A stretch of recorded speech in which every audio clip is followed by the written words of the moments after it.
Pedro. Excelentísimo señor presidente de la República de Chile y compañero Gabriel Boric, ministra de Relaciones Exteriores Antonia Urrejola, ministro de Relaciones Exteriores de Colombia Álvaro Leiva Durán, ministras, ministros y funcionarios de los gobiernos de la República de Chile y la República de Colombia, medios de comunicación aquí presentes y en general a toda la ciudadanía que nos acompaña.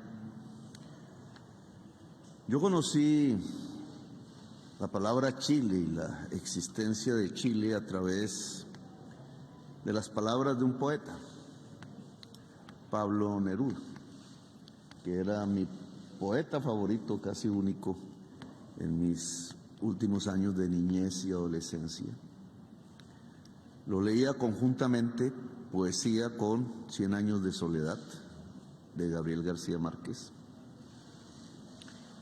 Se me hace difícil encontrar la frontera literaria entre lo que sería la poesía y la novela si uno lee a Pablo Neruda y a Gabriel García Márquez.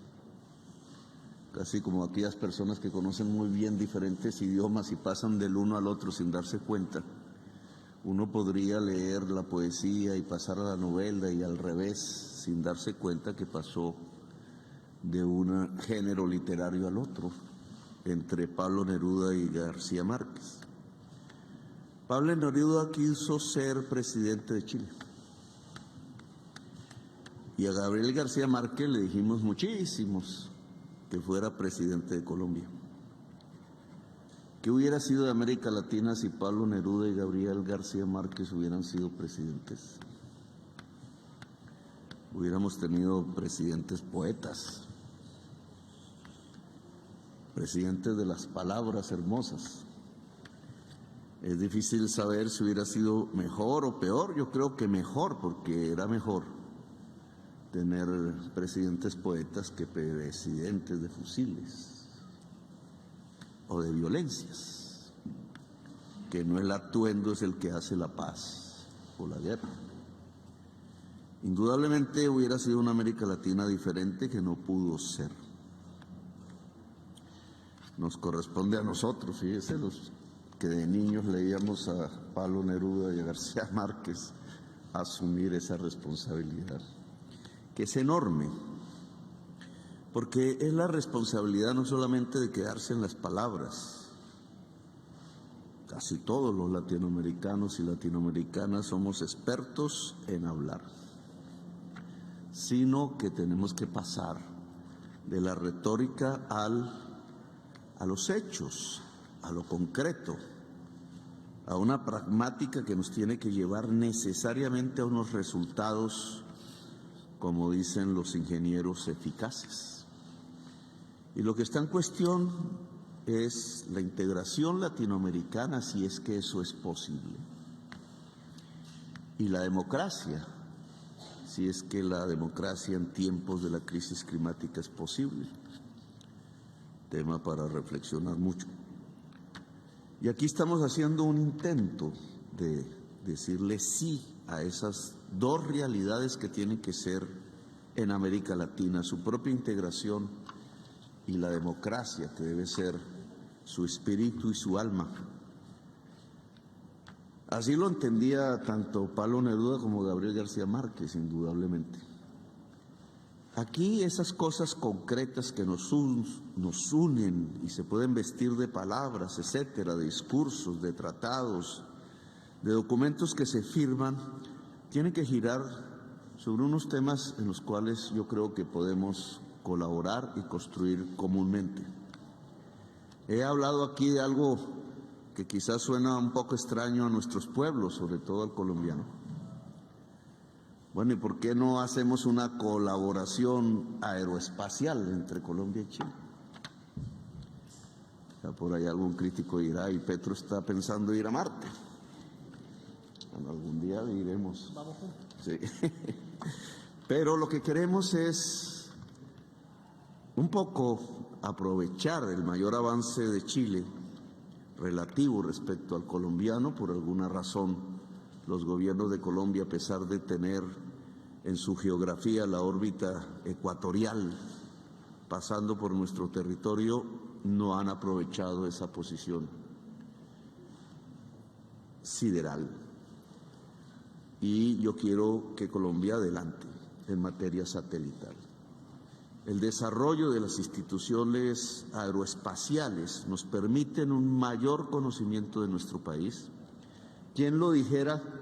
Nos permiten avanzar en la paz de Colombia, porque ni más ni menos, si podemos tener la información catastral de la posesión de la tierra fértil en el país, podemos aplicar el primer punto del acuerdo de paz entre el Estado y la FARC, que versa sobre la reforma agraria. Para hacer una reforma agraria en Colombia, tarea que ha sido tan esquiva en toda América Latina y que nos ha llevado precisamente a nuestros atrasos industriales. No seguimos el camino ni de Corea del Sur, ni de China, ni de Japón, ni de Rusia, ni de la Alemania, ni de la Francia, ni de la de los Estados Unidos. Nos quedamos, en el caso colombiano, con una estructura feudal de la posesión de la tierra que nos ha llevado hacia una de las mayores desigualdades y nos ha llevado indudablemente a la violencia y a los problemas que tenemos hoy. Pues haber colocado el tema de la tierra, de la equidad frente a la tierra como el primer punto de la paz acordada, nos lleva a que tenemos que medir esa tierra, verla, saber si es fértil, saber quién la posee y cuáles son sus límites de esas grandes extensiones hacendarias de tierras fértiles que no producen un gramo de comida cuando el mundo tiene hoy hambre. Y para ello el satélite es fundamental, y este acuerdo que queremos hacer entre las dos naciones, entre las dos repúblicas, nos ayudaría y en mucho.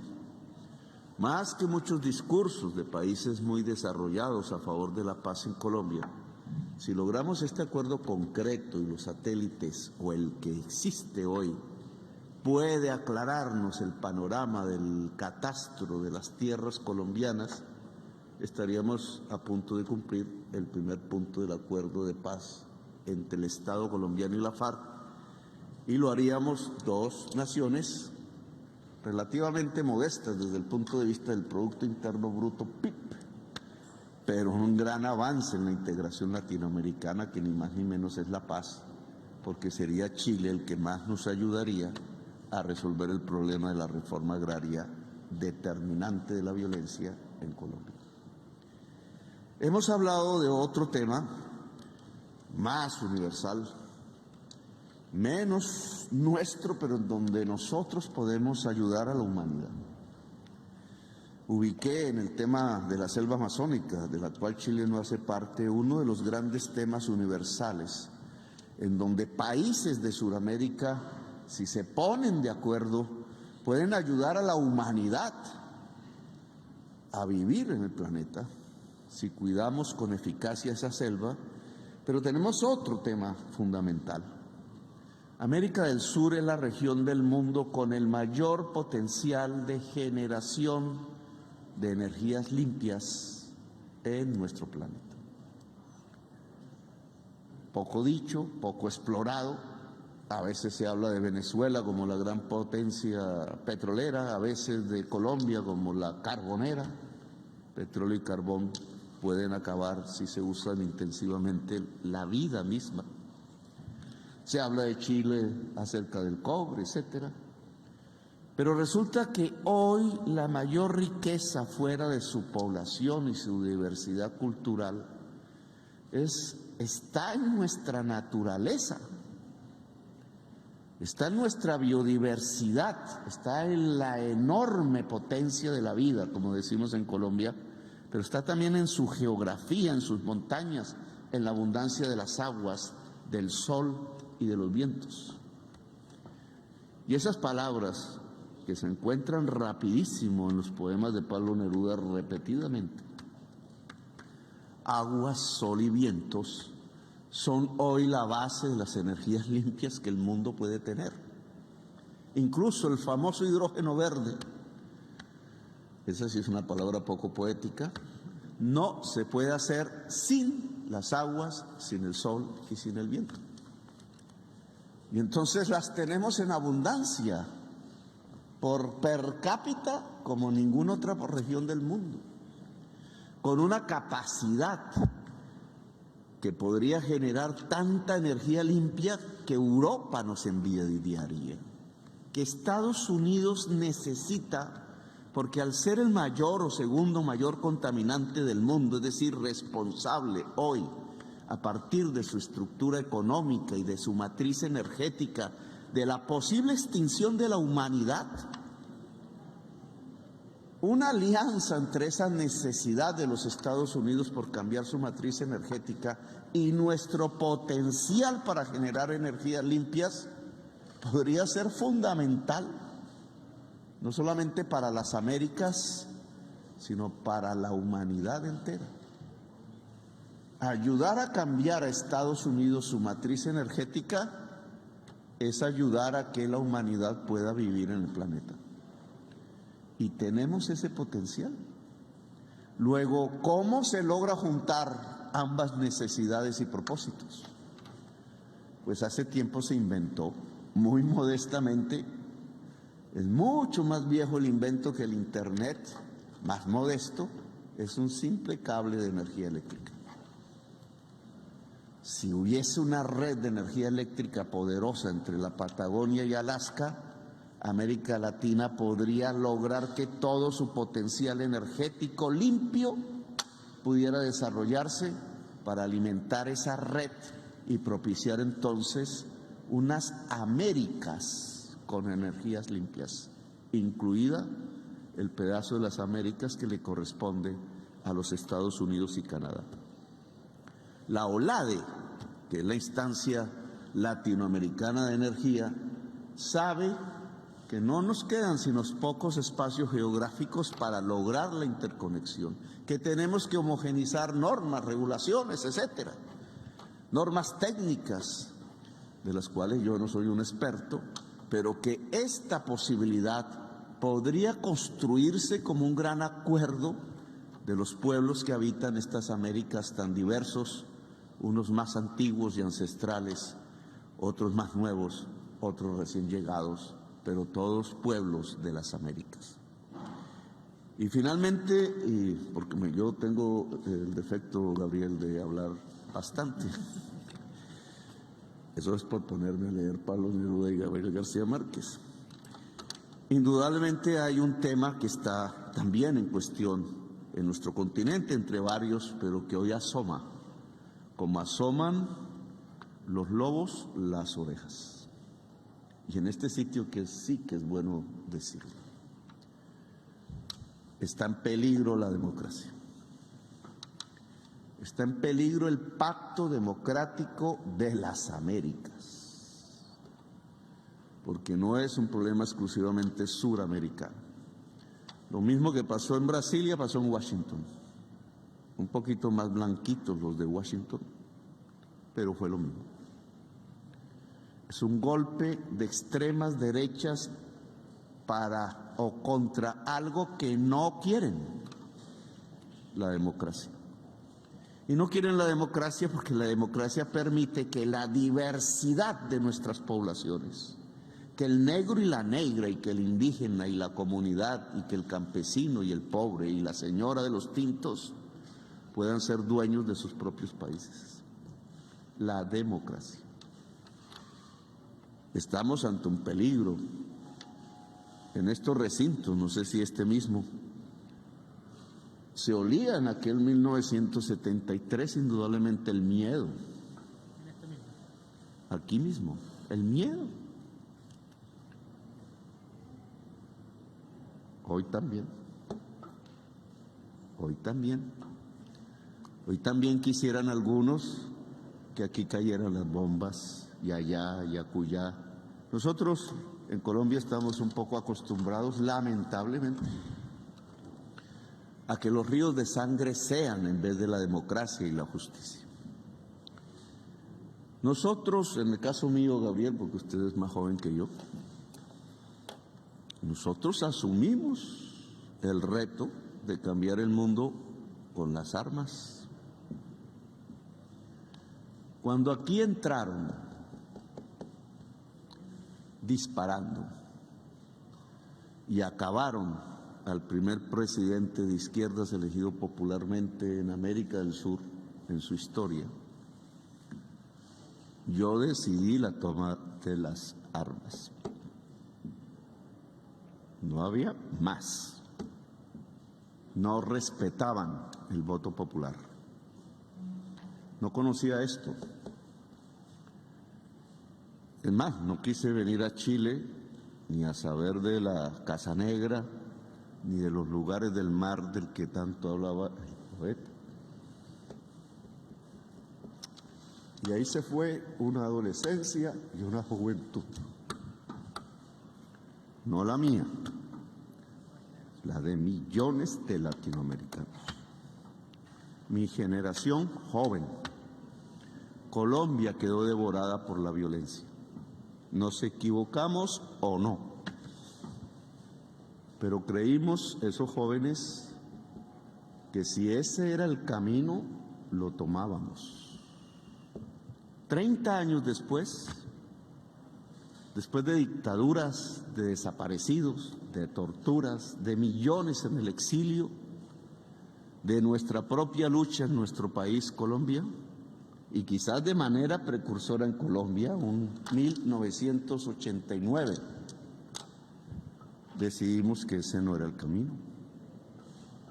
No nos obligaron, no llegó ningún norteamericano a asustarnos.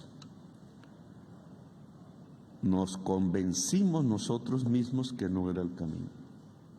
Unilateralmente le dijimos a toda la generación de combatientes jóvenes y soñadores, hombres y mujeres de toda la América Latina, que el camino de una revolución armada no era necesario. Y repetimos las palabras de Allende. Ingenuos, nos dijeron, románticos, va a pasarles lo mismo que a Allende. Y terminamos ganando las elecciones de 1991 y haciendo la Asamblea Nacional Constituyente de Colombia. Como fuerza mayoritaria hicimos la Constitución. Y después llegaron sobre nosotros más muertos, más violencia, más torrentes de sangre. 200,000 muertos en la violencia paramilitar de la década de los 90. La Constitución se volvió letra muerta, no se aplicó. La democracia para nosotros no era. Pero América Latina oyó. Y apareció una primavera. Y de pronto los progresismos dejaron de vestirse de verde oliva y de andar las montañas y de cargar mochilas. Y no hubo más fusiles. Se derritieron y se volvieron monumentos y artes. Y uno tras otro los países fueron triunfando en aventuras políticas diferentes, en búsquedas, que la búsqueda es el sinónimo de la libertad. Se ganó, se perdió, se hizo bien, se hizo mal, se empezó a escribir la historia. 30 años de dictaduras y guerras, de armas en manos de la izquierda y uniformes en manos de la derecha se acabaron. Y dejamos que la gente decidiera, que votaran como quisieran. Y eligieron allá izquierdas y por allá derechas y por allá indígenas y por acá campesinos y maestros de escuela. Y a veces no les gustaba porque no hablaban bien el español o porque se ponían sombreros raros o porque las parlamentarias iban con atuendos que las señoras de la sociedad nunca habían visto. Pero fue la democracia latinoamericana la que se creó y se empezó a construir y va en su camino. Hoy quisieran volvernos a los tiempos de Allende. Hoy quisieran otra vez bombardear esas ilusiones. Hoy quisieran, porque no aguantan la democracia, la pérdida de privilegios, que como dice la canción de antaño, el niño vaya sano a la escuela, que no les gusta que se pueda afrontar las nuevas realidades y problemas del mundo, que no les gusta que la gente débil pueda decidir, que la mujer pueda decidir, que la diversidad pueda ser, entonces quieren usar la violencia. Lo acabamos de ver en Brasil, pero no solamente en Brasil. Pues es hora de decir que eso que pasó hace 50 años en este mismo lugar no va a volver a pasar. Que el camino de América Latina es irreversiblemente democrático. Que los jóvenes de esta generación no se van a dejar quitar en su existencia la paz. Que son momentos de amores, de búsquedas, de poetas, de literatos, que quizás asuman estas curules y hablen por nosotros. Mujeres, ojalá. Por eso hay que detener lo que sucedió en Brasil.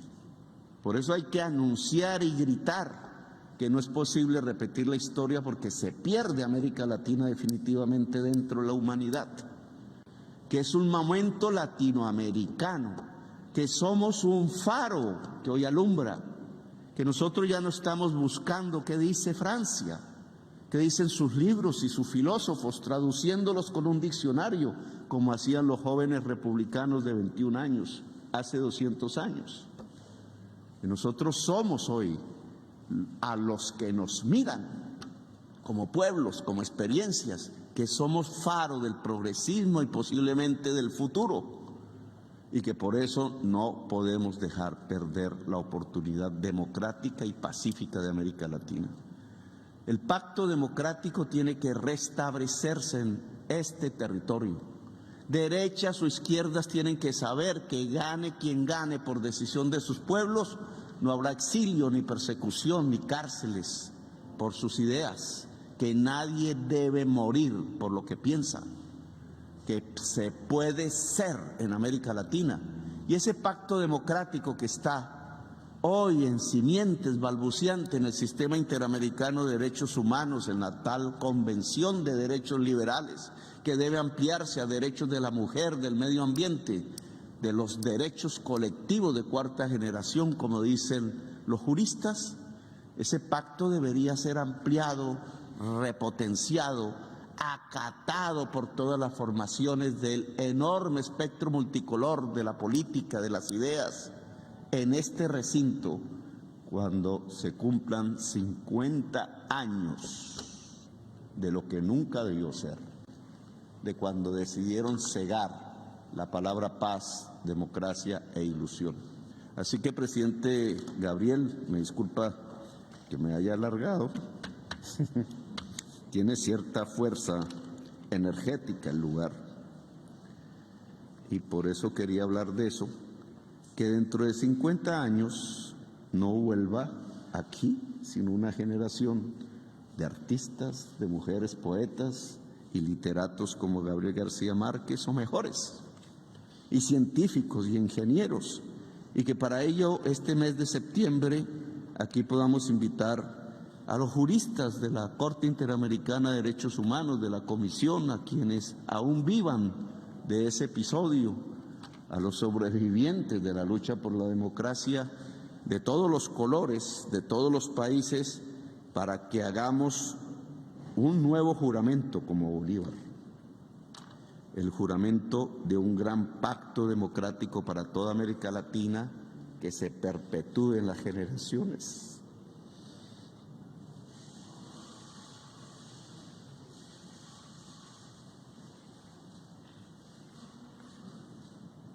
De 100 años de soledad.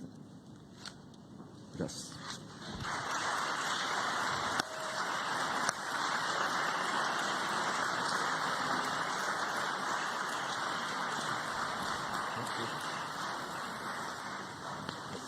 De esta manera se da por concluida la ceremonia de firma y declaración a la prensa de ambos presidentes. Muchas gracias y muy buenas tardes.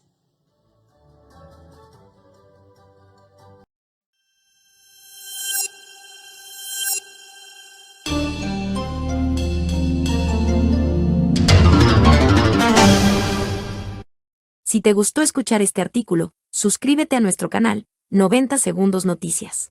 Recuerda, activar la campanita, darle compartir y dejarnos tu comentario. Gracias.